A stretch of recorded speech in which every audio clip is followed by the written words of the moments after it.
Brisbane and the west side of Brisbane. In this video, we're going to be unpacking the suburbs in that inner western corridor out towards the Ipswich region, which will draw the border at Ipswich, and talk about the value pockets. There are some acreage areas, there's some higher socioeconomic areas, there's some great schools to talk about.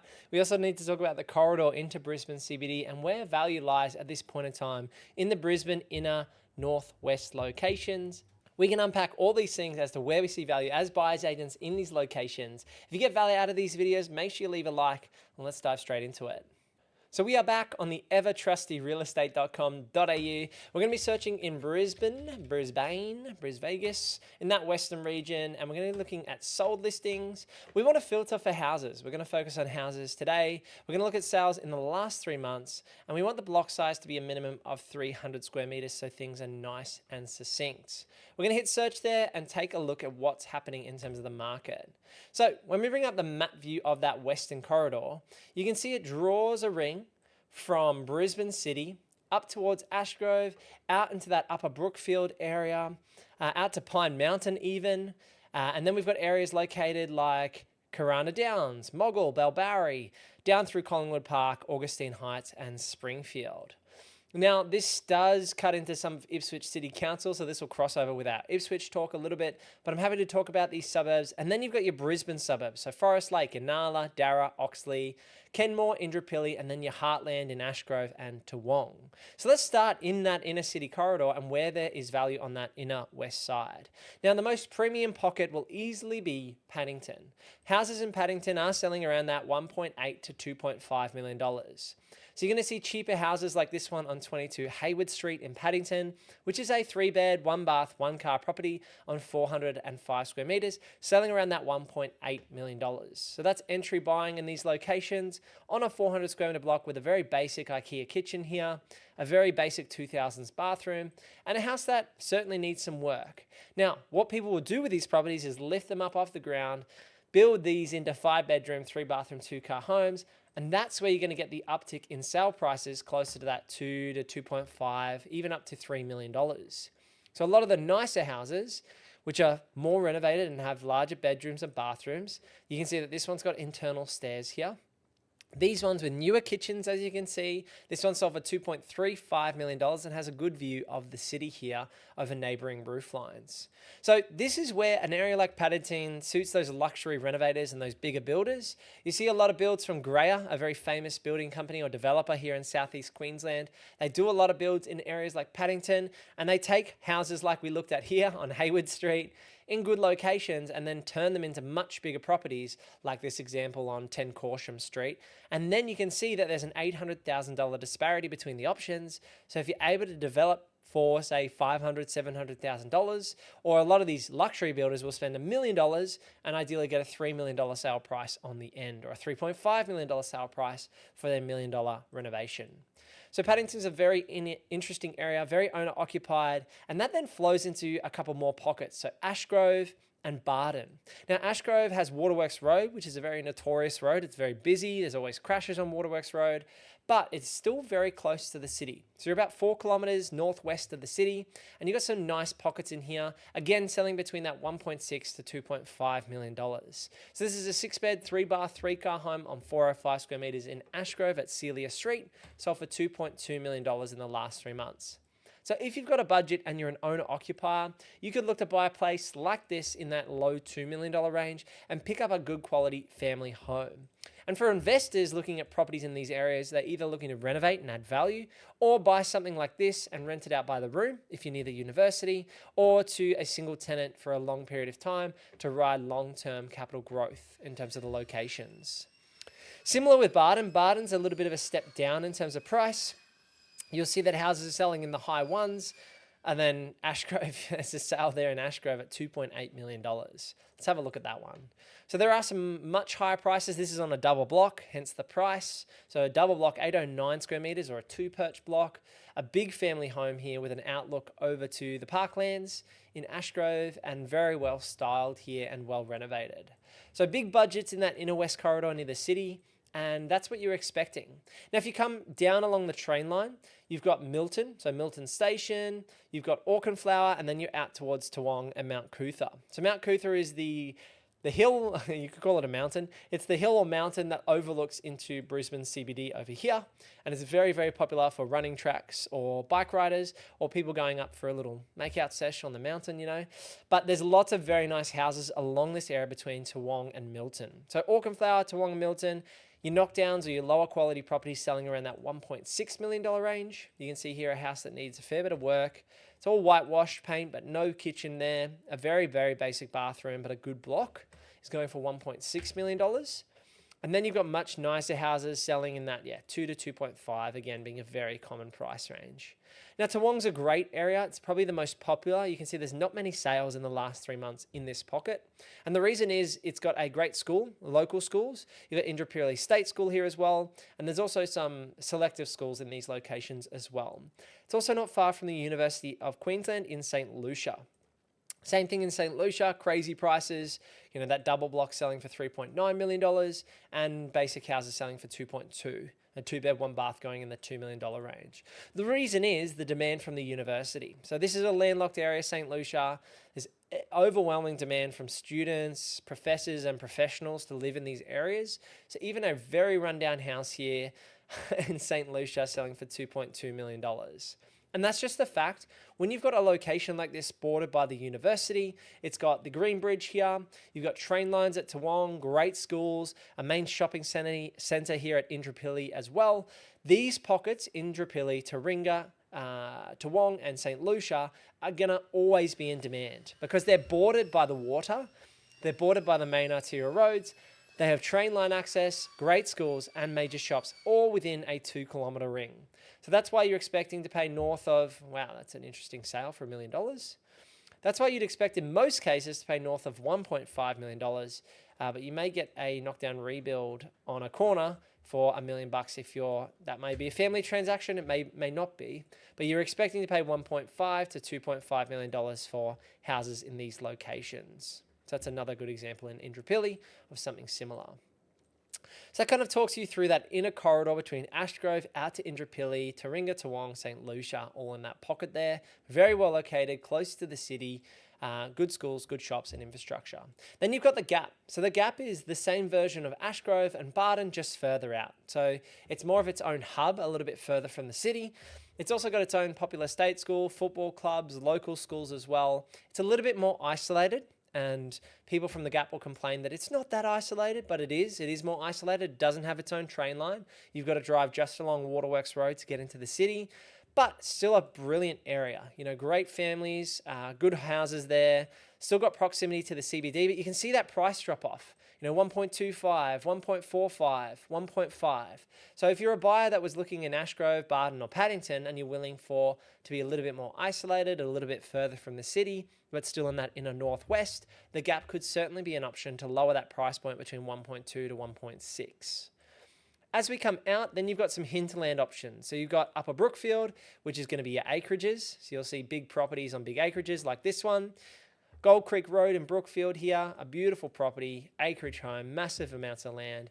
These are for people who want lifestyle properties. Tennis courts, swimming pools, you know, acres and acres to jump on the mower and ride around on the mower for your whole weekend. If you're going out to Upper Brookfield, that's the area to get your lifestyle properties further out from the city. Then you get a mix of it. So areas like Pullenvale, Pinjarra Hills, Kenmore, Chapel Hill, and Kenmore becomes more suburban. But areas on the north side of this main road here, on the north side of Moggle Road, we'll move into those larger blocks or partial acreage blocks. You can see all the river or the creek networks through here. Be very wary of flooding in these locations, but you're going to get bigger style property, so more land still, you know, an acre here, and nicer homes on bigger blocks. So these are great for people who want lifestyle blocks and bigger blocks here, so 2.5 acres in this example. And that's the areas you're going to find it in that around $2 million price range. As you get to Kenmore, it becomes far more suburban. So you're going to get 1.4, 1.6, 1.6. So you're between that 1.3 to 1.6 range here in Kenmore. And then you've got Fig Tree Pocket as well, very similar to Kenmore, bordered by the Brisbane River. Be very wary again of the Brisbane River impacting prices there. And then we're moving down further south into more Brisbane suburbs. So Gracefield, Chelmer, Corinda, some great areas here along the train line. So these areas don't follow the train line. They go out via the arterial roads, whereas the train line from Indooroopilly, as we can see, it comes out through Milton, Toowong, Indooroopilly, follows this out towards Oxley and Ipswich. So I love this area of, Chelmer, Graceville, Sherwood, very great pockets. The main reasons people don't buy in these areas are the flood overlays. You can see it's bordered by, main train networks. It's also bordered by some industrial. If we switch over to some map view, there's some industrial areas here. And the reason is that these areas being bordered by the Brisbane River on both sides tend to have a lot of flood overlays. So just be very wary of that. This central part, so where you saw this $2.8 million house, have a lot less flood overlay. But anywhere near the water here, I can almost guarantee you this property has a major flood overlay on it. And it's just the fact of buying in these areas. It does impact your insurances. It does impact your premiums. But people will be willing to pay for that proximity to the city and the lifestyle of being down near the water. You've got nice parks, walking tracks. Some people are even on the river. It's just the nature of being that close to the water that you are going to be impacted by flood overlay over time. So let's move down into your more affordable pockets, still in Brisbane City Council. So we've covered off that inner west side, and we're going to leave off the Ipswich side. So when we get to Redbank and areas like that. Still sticking with Brisbane City Council, you've got areas like Jindalee, Oxley, Corinda, 17 Mile Rocks, Darra. Now, Darra and Oxley are going to be your more affordable pockets. And the reason is these areas are located near the commercial areas. So it's between, 950 grand on the very cheapest end on a busier road. That's very bottom pricing. You expect most houses to be around that 1.25 to 1.5 for most properties. So you can see here, 1.215 is a 2-bed, 1-bath. You're probably paying closer to 1.5 for a 4-bed, 2-bath in the same street. This is a basic home. It needs a renovation here, you can see. Certainly needs some work. And that's what you're getting for $1.2 million now. So, value for money is a big question mark for me, buying in Oxley for 750 square meter block for 1.2 mil. If you're an owner occupier and you love this street and you love this property, go for it. If you're one of our investors in the buyer's agency, we'd definitely be buying elsewhere for value for money. Some areas we do buy in are locations like Middle Park and Jamboree Heights. You can pick up some great brick homes. This is a good example here. Sirocco Street, or I'm not sure if I pronounced that right, but it doesn't matter. 5-bed, 3-bath, 2-car, 678 square meter block sold for 1.315. Now this is far better if you're going to spend 1.2 to 1.3 to get an established family home that's going to resell to owner occupiers without any concerns, without a flood overlay, without a major road being brought in, without power lines, and it's got good inherent rebuild value. So a house like this is a great example. You could upgrade the kitchen, rip off the splashback, put in a new kitchen for $50,000, and that will add value to a property like this. You can see that this house is a high-set home, so the ceiling heights downstairs don't look legal to me. So that does impact whether it's a legal 5-bedder. And that would be something we would pick up if we were your buyer's agent on a deal like this, that this may not legally be a 5-bedroom, even though those cheeky sales agents have probably made it a 5-bedder on paper.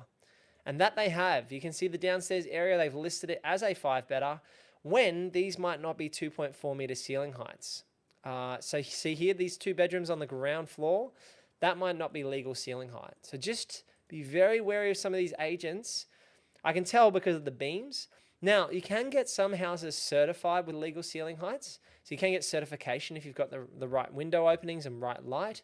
But it is rare that a lower level would be certified if the ceilings aren't 2.4 meters. Now, it may well be, but these beams make me a little bit dubious as to whether that it is a legal ceiling height underneath and whether this has actually been done by a certifier. Nevertheless, there's still good opportunities in areas like Mount Omni, like Middle Park, River Hills, and Jamboree Heights for those bread and butter properties. If you're looking for a bread and butter deal in that 1 to 1.4 mil range, close to Brisbane City, across basically the river, with access to the train stations not too far away, it could be a good option. Then we move into your cheapest suburbs in Brisbane City Council. And cheap, we don't mean cheap anymore. Inala, notorious for crime and issues, there are houses now selling in the $800 to $1 million range. Now this would be a cheaper property at 880 grand. You're going to see most of the sales in Inala now creeping up to that $1 million mark. So this is a good example, 956K. This is in Forest Lake. So neighboring onto Inala is Forest Lake. Let's see if we can get a deal in Inala. This is a classic Inala deal. So a basic 3-bed, 1-bath, 1-car home. It's got ornate ceilings here, or ornate cornicing, I should say, air cons, baby blue walls, very basic kitchen. And this property is selling for a whopping 900 grand. Now, Inala was known as one of the roughest suburbs in Brisbane across southeast Queensland because of the stigma and history, but it is starting to gentrify. A lot of first home buyers buying in Durack and Inala. The reasons why is you can see it borders onto the commercial areas and it just had a reputation preceding it. Richlands is very commercial, so you've got to be wary of where you buy, pockets within pockets in these locations. And Forest Lake was a master town plan about 40 to 50 years ago. So Forest Lake's a fair bit nicer in terms of stigma. You get smaller blocks in Forest Lake, so you'll see the blocks on this is a bigger block in this example, but you will see smaller blocks as well. So you get a mix in Forest Lake. So some blocks 320 square meters, some blocks 600 square meters plus in Forest Lake. Notoriously, Forest Lake has those nicer houses. See here, tiled floors, you've got ducted aircon, large living areas. But then in those smaller floor plans, this is what a lot of your first home buyers will buy. 300 square meter blocks, basic houses, 2-pack kitchens, ceiling fans, split system aircons, and a small backyard. Now, myself as an investor would be leaning towards those bigger blocks in Forest Lake. Good schools, good shops, very local. You've got access along the Logan motorway here, which we've done videos on this channel about Logan and Ipswich, and we'll make more content. But that is your cheapest pockets, would be Richlands, Inala, and Durack. And then Forest Lake is actually a level up because of the area and the era the homes were built in these locations. So if you've got a budget between, say, 1 to 1.5, Forest Lake could be a great option for a first home buyer to break into the market and buy their first property on a smaller block, but get a nicer quality home. So great for an owner-occupier. This one's been fully renovated as an example, but these properties are less appealing to me as a property investor due to the smaller block size and there not being a better, higher and better use for the property if I buy this. These properties are less inclined for me to buy as an investor because they have no upside, no levers that I can pull to add a grinding flat or get more development upside out of the property, but they can be the right bread and butter deals, or not bread and butter deals for the right investor at the right time. Now we're moving across to Ipswich. So we're not going to cover this in today's video. You need to subscribe to the channel and I'll take you through all of the Ipswich suburbs in another video. Just to close out, we've got Moggill and Bellbarry, very similar to Pullenvale, Kenmore Hills and Chapel Hill, bigger blocks, some urban areas in this area here, and then some bigger blocks further out. So very similar stories there in terms of price points between 1.2 to 1.6 million. I'm really enjoying making this series on location by location basis, and we're going to be doing this in the Melbourne market as well. I'm almost through Brisbane. I've got to do a few more videos on Brisbane and as well going to be covering the Ipswich market in a lot of detail. And then we're going to start looking at the Melbourne market at a macro level. And then I'm going to start diving into the micro level. So your expensive Logan suburbs, your cheap Brisbane suburbs, your expensive Moreton Bay suburbs, and covering it off on a more minute level. If you get value out of these videos and you stuck around to the end, make sure you leave me a like because it goes a long way to helping us grow the channel and create more content for you just like this. And if you're looking for a Brisbane or a Melbourne buyer's agent, head over to purposeproperty.com.au to book in a chat with myself. I'll see you in the next one. Peace.